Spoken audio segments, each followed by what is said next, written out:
Hello? Hello? Oh! Who are you? What do you want? I'm responding to your ad. You scheduled this meeting, I think. Your ad said something about hiring an apprentice. Are you okay? Of course I'm okay. Why wouldn't I be? You're applicant 14. Tell me why you want this job.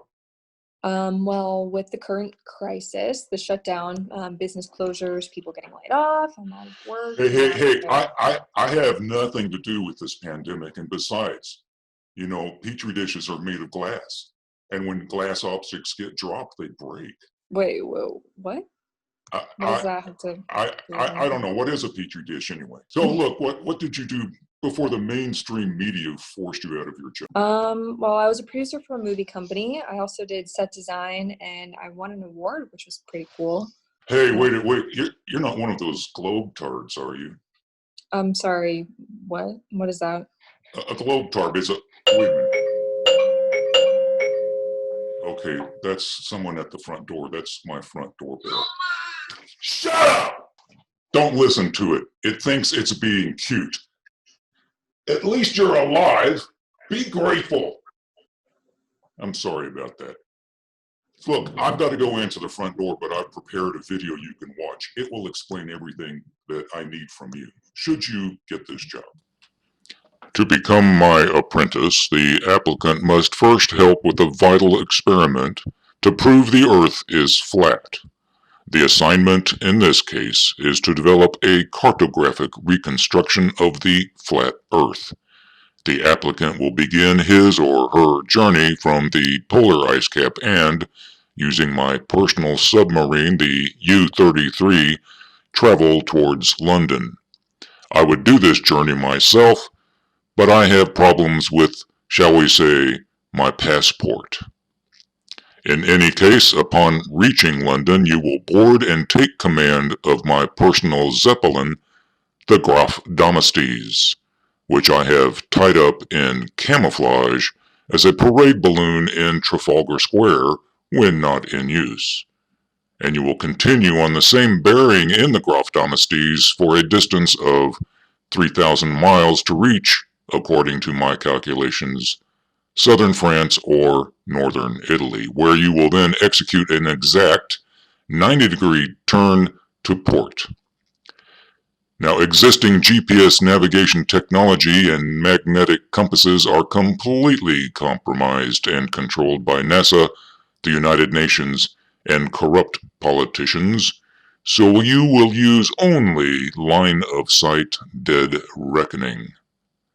At the end of this 3,000-mile leg, I predict you will be somewhere over Arabia, at which point you will execute a final and exact 90-degree turn again to port, and proceed on that bearing again, by dead reckoning, for a final 3,000-mile leg which should place you near the Great Wall of China.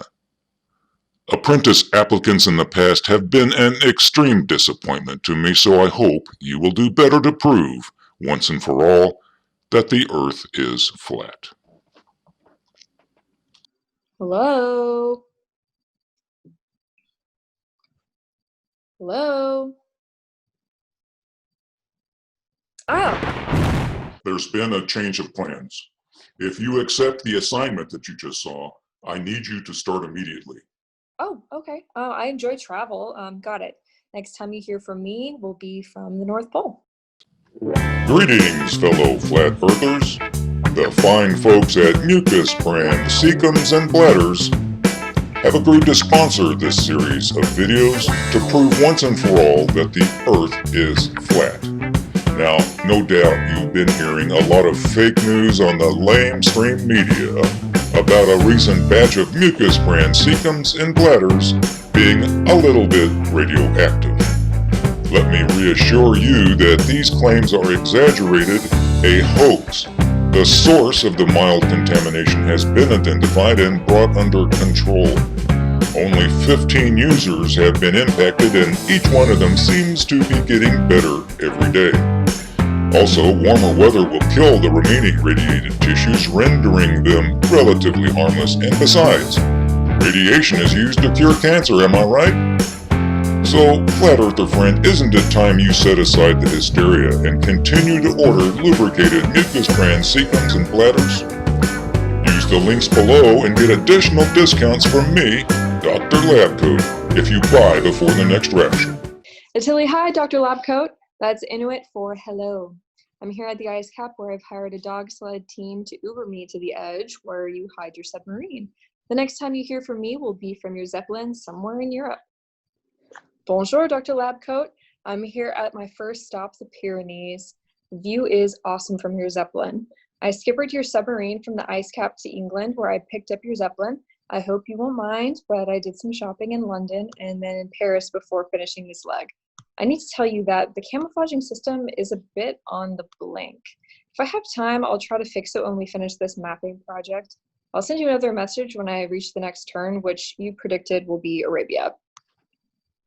Hello, Dr. Labcoat. I've arrived at the turn, but it isn't Arabia, it's the Ukraine. I hope you won't mind, but I did some shopping in Moscow before starting the final leg. I'll send you another message when I reach the end of my journey. Attili, hi. Dr. Labcoat? Dr. Labcoat. Oh, hello? Inuit? You're speaking Inuit in China. I'm not in China. I'm back where I started at the ice cap. What? What's wrong with you? What, is this the first time you've ever flown a Zeppelin? Actually, yes, but I watched some YouTube videos and was very comfortable and became quite fond of it when the camouflaging system was turned off. I've gone over my journey and I'm sure I've made all the turns correctly. Well, so please explain why you did not hit Arabia and why you're not now at the Great Wall of China. Well, I wondered this myself, and then I got the idea to overlay my journey on a different type of map. Oh, different? Different how? A globe. When I project the same U-shaped path on a properly scaled globe version of the Earth, the predictions fit rather well. This is a model, and like all models, metaphors, or analogies, it is flawed. However, the shortcomings of this proxy are not so wounded as to invalidate the relevant conclusions. Building this model, I was mindful of another one of Dr. Labcoat's conclusions. If the world was indeed a globe, then a pilot must continuously apply downward pitch to compensate for the Earth curving away underneath. Note that at the scale of this particular globe, a human would be the size of, say, a bacterium. Notice also, as I adjust the camera to a bacteria's eye view of the green horizon line, the Zeppelin's angle of attack would be somewhere around 45 degrees, and eventually 90 degrees from the equator as she continues to this hypothetical straight and level path. Both angles of attack are impossible for almost any aircraft, except perhaps a rocket, and even rockets seek to be horizontal with respect to the Earth's surface as soon as practical when attempting to reach orbit. Here we see a depiction of the barrier that Pyrenees were to my Zeppelin. Her displacement at that altitude was just not enough to gain an altitude that would clear the mountaintops, suggesting that the displacement of the atmosphere is progressively diminished as the atmosphere becomes thinner with distance from the Earth's surface until there is no atmosphere at all, the so-called Kármán line. So in this way, yes, she was indeed constantly and automatically adjusting to the Earth's curvature. The adjustments were about 1 foot down for every 100 feet traveled horizontally, and therefore, at the Zeppelin's 85 miles per hour, imperceptible, but rather than having to input the pitch correction myself, the elegant lady Graf Domestes was following the laws of buoyancy, as illustrated by the blue isobaric line. An air molecule zipping along at 17,500 miles per hour, as with any Earth object, will escape Earth's gravity, but molecules with that kind of energy, what we know as heat, escaped into space long ago. Gravity itself forms the vessel that imprisons what remains of the rest. Using what was left of Dr. Labcoat's budget, I bought my friends lunch, and then built a final model to illustrate what Dr. Labcoat believes about compasses. Using the finest and best map flat Earth believers have been able to concoct, I simulated the magnetic field by winding and mounting an electromagnet, also flat of course, in what amounts to the North Pole on this excellent and delicious map. As you can see, this magnet is many times stronger than Earth's magnetic field. A properly scaled model would use a much weaker magnet proxy. In any case, though, the needle points to the north pole of the model as one would expect when close by, and the south pole would be pointing at the observer's feet. Furthermore, note that the weaker magnetic field of the real Earth eventually overwhelms the simulated North Pole as this compass travels toward the so-called ice wall, owing to the inverse square law of magnetic fields. This diminishment is not what I observed on board the Graf Domestes. Instead, the compass remained true and steady even as I moved further away from the pole, never once pointing to my feet. I hope Dr. Labcoat accepts my conclusions with maturity and grace, and in a way I feel sorry for him. The Graf Domestes, when not camouflaged, was a majestic and beautiful lady. On a flat Earth, believers will never experience the joy of navigating something of her elegance, or a submarine or a sailboat beyond the horizon. They live in terror of imaginary police organizations and non-existent treaties against visiting an ice wall they are certain exists, yet no one has ever seen. They will never know the gratifying feeling of successfully launching experiments into space to make astonishing new discoveries, or any of the other globe Earth endeavors that contribute to the science, technology, engineering, arts, and mathematics of civilization. A flat Earth world is a lonely and frightened world. Bacteria will never be convinced they live on anything but a flat world.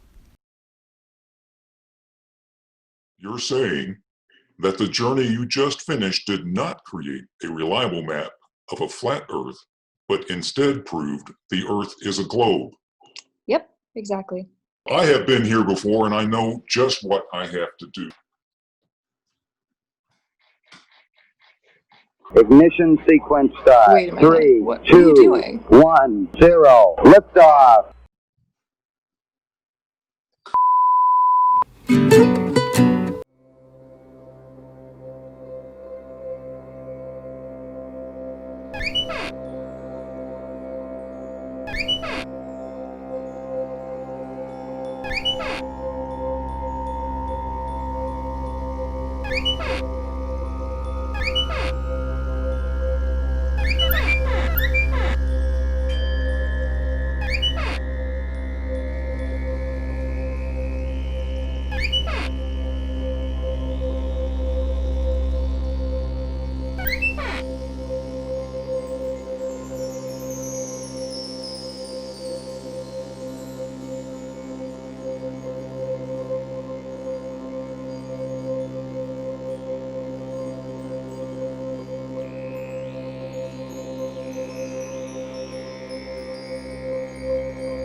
Welcome to today's Daily Idiot video. No you didn't, you naughty boy. Let's all go and show some love for our favorite paranoid idiot.